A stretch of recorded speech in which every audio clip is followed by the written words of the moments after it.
It's been raining in Manila, hindi ka ba nilalamig? Tag-ulan na naman.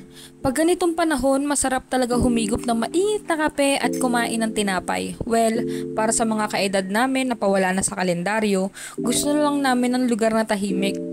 Chill lang, tipong ang usapan ng mga nasa kabilang table ay pensyon, bakasyon, ganun.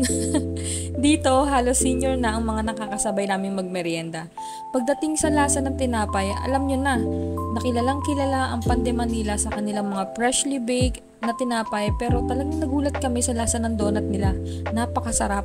Sakto-sakto lang ang tamis. Para sa 2 donut at 2 kape, it only cost us 147 pesos. Grabe, 'di ba? Isang drinks pa lang 'yan sa ibang mga coffee shop. Pero dito, busog na kayo ng jowa mo. At ito nga pala ang ibang ino-offer nila.